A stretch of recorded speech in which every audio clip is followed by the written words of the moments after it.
Right then, the next video, we've got a bit of a different one this time. As you can see, we've got just a few wheels and tyres to have a little bit of a talk about. It's got a bit excessive, to be honest. When you start out looking for one set of wheels and you end up with 1, 2, 3, 4, 5 sets, it's not ideal, especially when you've not got room for them. So we did a little bit of a poll, what people thought were a nice wheel for the A5. Ended up with these BBS CHs, CH-R to be specific. These are 20 by 10.5 inch, and that's ET25. So they fit absolutely perfectly on the A5.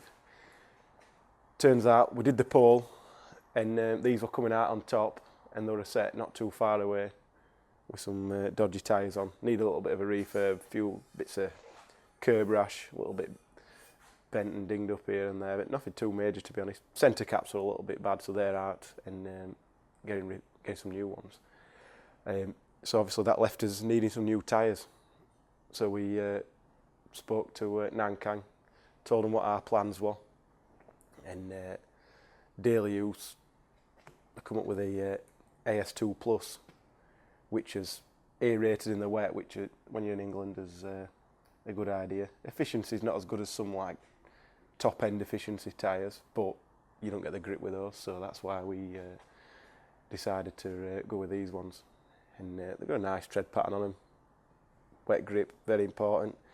275 30/20, and they're perfect size for the 10.5 inch wheel, so they'll fit absolutely bang on A5. So very happy with that. And they're not silly money. I can't remember the price off the top of my head for these. Obviously it varies for every size, wherever you're getting them from, where you're getting them shipped to. So they're definitely reasonable.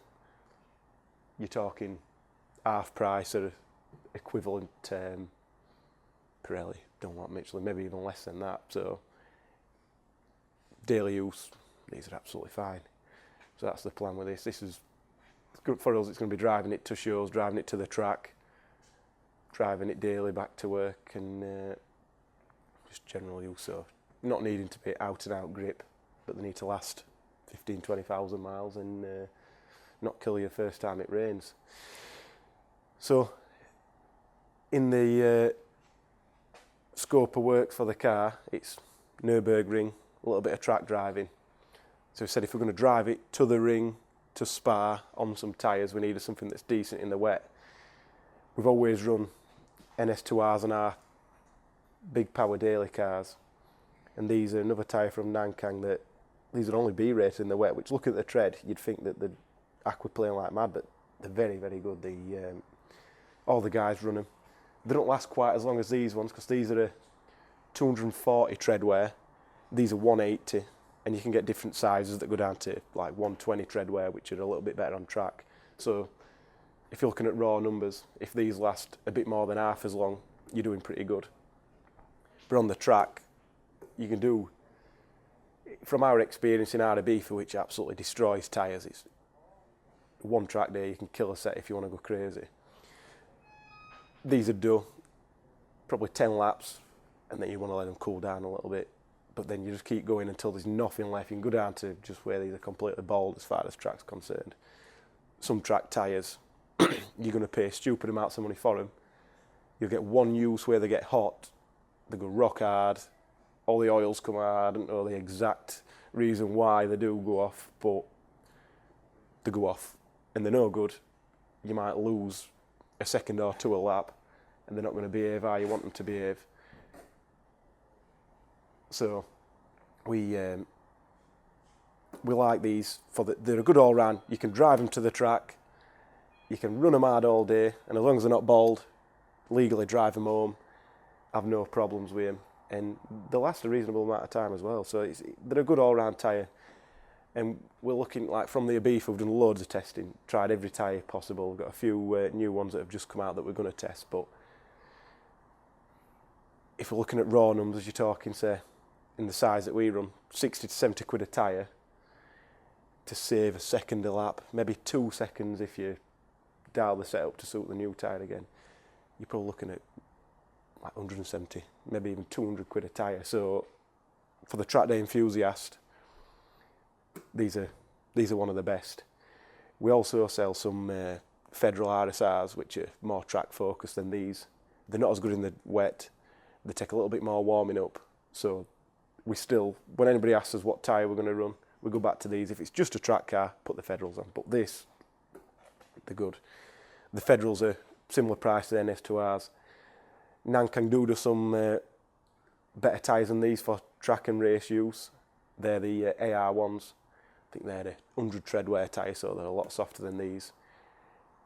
They work a lot better for race use. We've run them a couple of times in races and they've worked pretty well. But the NS2R, we always go back to that. We've got a few more tyres we're going to test in this season for the A5, but that's a different story. So Nankang, all round for this car, they're good. And when it comes to winter time, they do 2 different winter tyres. I think SV2, SV3. That's what this is going to get. Whether we put it on the 18s or whether we keep the 20s, depends what brakes we end up with, because the brakes that are on there might not stay forever. So if we need 19s or 20s to fit the brakes, we'll probably just knock these off, put the winter tyres on and use it through the winter. Maybe we'll drive up to Norway and do some ice racing or something like that. So the other wheels and tyres then, so we've gone through 2 sets. We've got another 2 sets of these. These are Team Dynamics Pro Race 1.2s. These come up pretty cheap on eBay. 2 sets, 9-inch wide, 18-inch diameter, and these are ET20s. So these fill the arches really nice. So with a 265 35 18 tyre, they're going to fit nice. Plenty of gap between the arches, so when we're leaning all over on the track, we're not going to, compared to the road, we're not going to be scrubbing arches and stuff. And these are a nice wheel. These are what a lot of championships mandate that you run. I think we've got 10 sets of these for the Ibiza. So they're a good wheel. Very rarely break them. You have to hit them hard to bend them. So they are a nice wheel. And these are finished in a nice satin silver. So they'll go well with the theme of the car, hopefully. And they're quite light as well. There's 3 kilograms difference almost in those to those. The tyres are very similar. It's like, what is the 0.1 kilogram heavier in the 20, which is strange, but this is quite a stiff tyre. So overall, with these tyres for the track, we're going to be a little bit lighter, which is never a bad thing. Less rotating mass, the better. So we've got 2 sets of these. We've got some part worn Kumo extras before we decided to get the Nankang. So whether we get rid of those and just don't use them, or whether we keep them for when we're doing some track days over here and just destroy them, because I think we get 25, 30 quid a tyre, so they're not bad. So yeah, they fit nice. When we did buy these, they came in a 57.1 5x112 arrangement, which is like Mark 5 Golf platform, Mark 6 Golf. That's no use for the B8 platform and upwards. They're 5x112, so they bolt up, but the problem you've got is if this diameter is too small, it's not going to be able to bolt up to your hubs. So we had those machined out to 66.6, which is the B8 platform size. So if you want to go down to a Mark 5 Golf fitment, you just put a spigot ring in there, plastic or aluminium or a steel, whatever you want to do, and they'll work. So we got these at the right money. Fitment that we needed had probably been a lot more expensive, so not too expensive to machine them. We had quite a few to do. So we'll move on to the next set of wheels and tyres that we've got here. So these are quite interesting. These are ex-touring car, British touring car wheels and tyres. All these. So we've got 18x10s, and we're measuring them to roughly ET30. They're not labelled because I'm assuming they're just one size, and the touring car guys don't really care. They'll just make the wheels and tyres fit the chassis.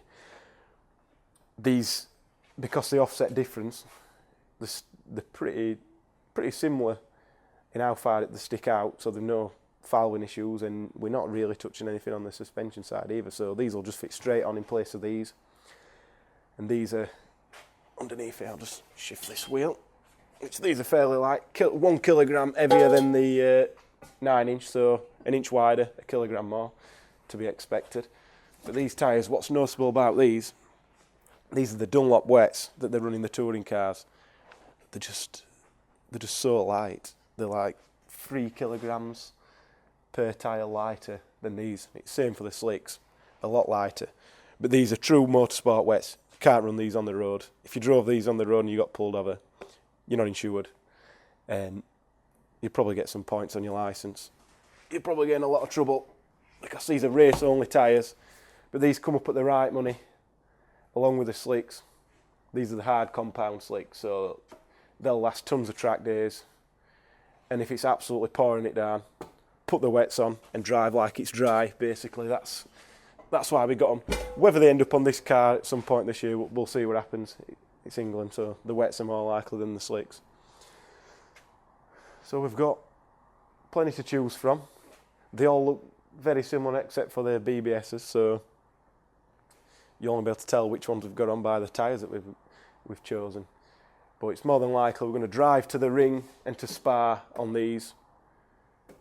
Hopefully not destroy them too much before the road testing. We'll take these in the van just in case, but we're not going there to set any world records. So I'm sure these will be legal to drive back after an afternoon at Spa and a full track day at the Nürburgring. We're not going to go on a public day. We don't want motorbikes going up the inside of us and having to try and overtake a bus of 55 people.